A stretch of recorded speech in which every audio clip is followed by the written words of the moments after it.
Muito bem, voltando então aos nossos encontros, hoje retomamos aqui com a quinta aula sobre os tipos possíveis que nós podemos fazer em termos de pedido. O que o pedido representa então? Nós vimos que o pedido representa no processo uma certeza e uma determinação, quer dizer, certeza naquilo que eu desejo, o que eu quero em relação ao processo, né? Por exemplo, a condenação, que nós vamos ver agora, se é uma constituição de um direito, se é uma declaração, essa é a certeza do meu pedido.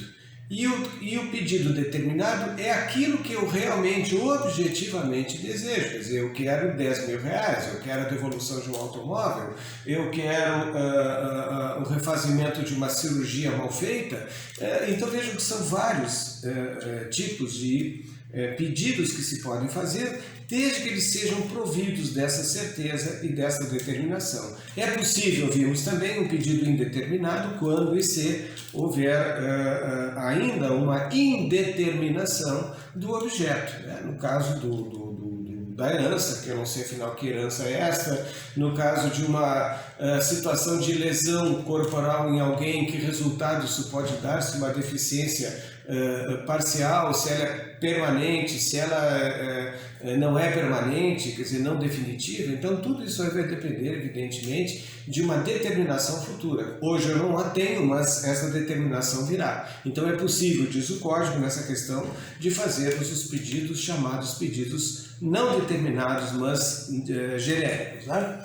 E aqui nós temos então os tipos possíveis que nós podemos fazer dentro desta quíntupla divisão, embora estejam ali as divisões clássicas, né, onde nós, nas três primeiras, nós temos então a formulação do pedido, como ele deve ser feito em relação à sua certeza, o que eu desejo. Portanto, essas três primeiras, o autor então se manifesta pedindo a declaração, a constituição ou então a condenação de alguém.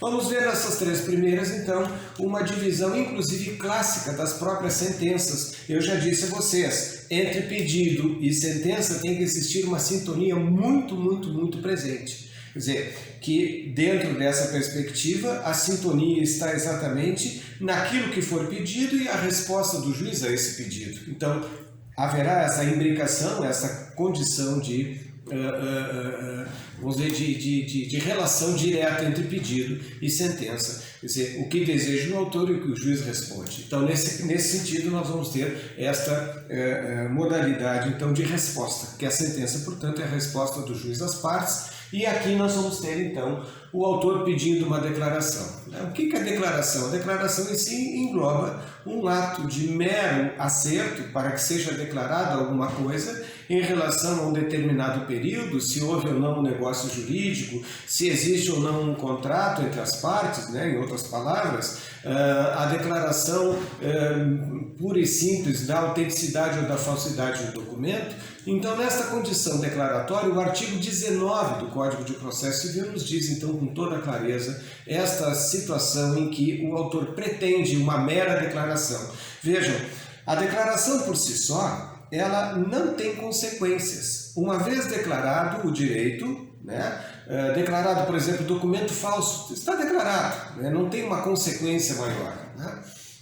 Aos que entendem, então, que há uma declaração pura, não há outro reflexo. Eu, particularmente, entendo que sim, que no mundo jurídico esse reflexo exista.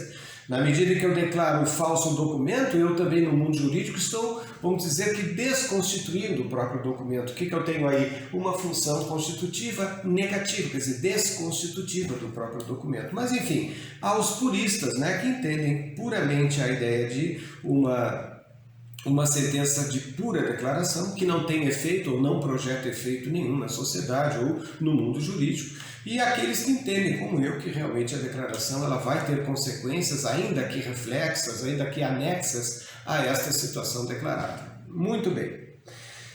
Quanto à função constitutiva, ela foge um pouquinho da mera declaração, porque aqui, além de declarar que o direito existe, a sentença diante do pedido do autor, que é constitutivo, né, de um direito constitutivo, estará também constituindo um direito ou desconstituindo vínculos, né? Constituindo, por exemplo, uma relação jurídica. O que é constitutivamente esta função? Quer dizer, o pai que é condenado a uma relação parental, né, dizendo que ele realmente é pai daquela criança que entrou como investigatório de paternidade, eu tenho uma função aqui constitutiva, constituir o vínculo entre pai e filho. Eu tenho ainda a questão da desconstituição, o matrimônio quando é dissolvido pelo juízo, né, o juízo de família, o matrimônio então ganha esta função de desmanche, de descaracterização do vínculo matrimonial, portanto está sendo desconstituído. Alguns chamam isso de desconstituição ou constituição negativa, quando nós temos esta função de desfazimento que a sentença mesma declara, né? E também a função constitutiva, ela não guarda nenhum outro encaminhamento. Vejam,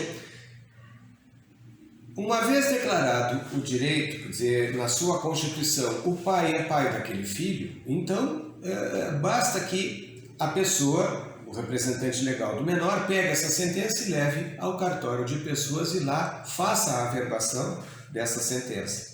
Então nós vamos ter nesse momento o registro apenas e basta, quer dizer, o processo termina aí, ele não tem uma sequência. Onde eu vou chegar agora vocês vão entender. Então, no momento que o matrimônio é dissolvido através de uma sentença, pega aquela sentença, leva lá no registro de pessoas, no cartório civil, e está feita então a desconstituição assim averbada. Vejam, o processo também aqui termina, não tem outra consequência. Claro, vocês vão dizer, tá, mas os alimentos no divórcio, a partilha, bem, estas são consequências que devem ser trazidas em outros campos. Mas a questão da relação matrimonial, quer dizer, desta relação jurídica entre homem e mulher, assim dissolvida, haverá evidentemente então uma mera função de cumprimento automático, né? Não tem nada mais a fazer. Vejam diferentemente do que acontece na terceira força, que se chama a sentença condenatória. Essa sentença condenatória, ela traz vamos dizer, um elemento novo aqui. Ela traz a criação de um vínculo obrigacional. Se a constitutiva cria, modifica ou extingue, esta aqui não. Esta vai trazer uma obrigação. As obrigações de fazer, não fazer, de dar coisa certa, coisa incerta e também de pagar quantia. Então, estas obrigações ou estas cargas obrigacionais somente são criadas nas sentenças condenatórias quando o autor formula ao juiz um pedido de carga certa condenatória contra alguém. Muito bem. Quando essa sentença condenatória transita em julgado, ela vai criar o que já vimos antes, um procedimento sincrético. Ela vai trazer não apenas a sentença, mas ela vai ganhar uma outra força, que é a força do cumprimento dessa sentença. O que nós vamos chamar aqui de realização do que está dito nela, né? Do que está dito pelo juiz em relação àquela condenação. Quer dizer, se não houver por parte do devedor, agora já devedor, não mais réu, mas já o executado, né? Ele é um devedor, não houver o cumprimento espontâneo do devedor, haverá automaticamente a força condenatória pelo cumprimento de sentença, que abre-se então uma fase chamada exatamente de fase de cumprimento. Quer dizer, aqui a força do Estado, já falamos antes, ela vai se definir como uma força absoluta, mesmo que contra a vontade do réu, ele terá seus bens bloqueados, penhorados, com força e arrombamento, até mesmo caso de força policial. Então nós vamos ter aqui o que chamava o Ovidio Batista de um procedimento completo, onde o juiz vai dizer o direito e também vai realizar o direito, né, na sua função exclusiva do cumprimento. Só das três, a única que nos dá esta força de sincretismo, quer dizer, entre conhecimento e cumprimento, é a função condenatória. Tá? Porque ela vai precisar realmente, se não houver, como eu disse, essa manifestação do réu, de espontaneamente satisfazer a obrigação, haverá, portanto, uma outra força bem aparente nesse momento, que é a força do Estado. E, repetindo, não há poder mais poderoso, se me permite a expressão, do que o poder judiciário neste momento do cumprimento das suas próprias decisões. Tá?